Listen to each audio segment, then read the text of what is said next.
আজ বৃহস্পতিবার সকাল 8:20 প্রয়াত হলেন প্রাক্তন মুখ্যমন্ত্রী বুদ্ধদেব ভট্টাচার্য। 2000 সাল থেকে 2011 সাল পর্যন্ত পশ্চিমবঙ্গের মুখ্যমন্ত্রীর আসনে আলোকিত করেছেন তিনি। বহু বছর ধরেই সক্রিয় রাজনীতি থেকে দূরে চলে গিয়েছিলেন এই বাম মহিরুহ। তার প্রয়াণে শোকস্তব্ধ গোটা রাজনৈতিক মহল। তার এই প্রয়াণে সোশ্যাল মিডিয়ায় শোকের বার্তা দিয়েছেন প্রবীণ সাংবাদিক কুণাল ঘোষ। বুদ্ধদেব ভট্টাচার্য প্রয়াত, সিপিএম নেতা এবং প্রাক্তন মুখ্যমন্ত্রী পশ্চিমবঙ্গের। গভীর শোক প্রকাশ করছি, প্রণাম জানাচ্ছি তাকে। তার স্মৃতি অটুট থাকবে। তার কিছু নীতি, তার কিছু পদক্ষেপকে কখনো সাংবাদিক হিসাবে, কখনো রাজনীতির মঞ্চ থেকে কড়া সমালোচনা করেছি। বুদ্ধবাবু সঠিক ভাবনা কিন্তু ভুল প্রয়োগ কৌশল, এর জন্যই ট্র্যাজিক নায়ক হিসেবে বাংলার ইতিহাসের পাতায় চিরদিন তার উল্লেখ থাকবে।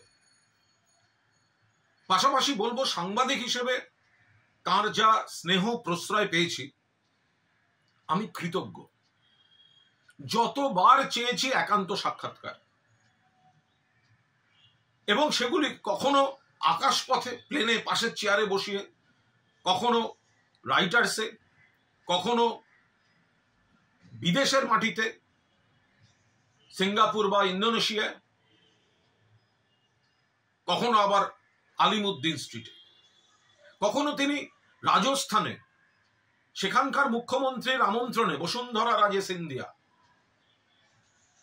তিনি ব্রেকফাস্ট মিটিং এ গেছেন, সঙ্গে একমাত্র সাংবাদিক আমি সুযোগ পেয়েছি, বাকিরা গেটের বাইরে। এই বারবার যে প্রশ্রয় দেয়া,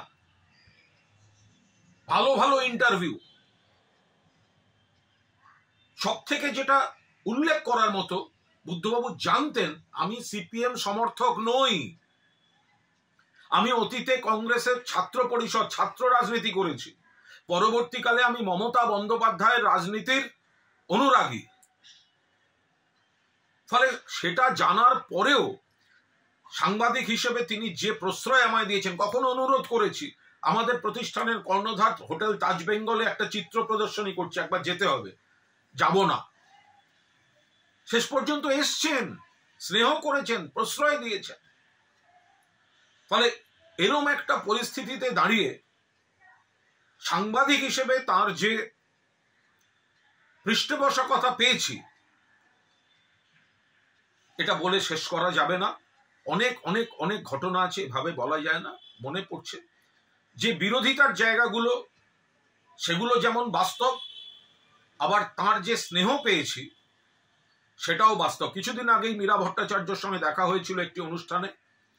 বললাম, বুদ্ধবাবুকে প্রণাম জানাবেন, কেমন আছেন উনি, সুস্থ হয়ে উঠুন। আমার একটা বই বেরিয়েছে, তাতে বিভিন্ন রাজনৈতিক নেতা যাদের কাছ থেকে দেখেছি তাদের নিয়ে, বুদ্ধবাবুকে নিয়ে একটি চ্যাপ্টার আছে, বইটাও পাঠিয়েছিলাম। ফলে বুদ্ধদেব ভট্টাচার্যের প্রতি প্রণাম রইল।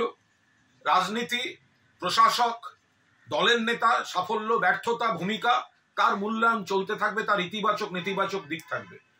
কিন্তু আমি একজন সাধারণ সামান্য সাংবাদিক, তাকে তিনি যেভাবে বারবার বারবার সহযোগিতা করেছেন, প্রশ্রয় দিয়েছেন, আমি তার জন্য, তার প্রতি কৃতজ্ঞতা আমার চিরকাল থাকবে।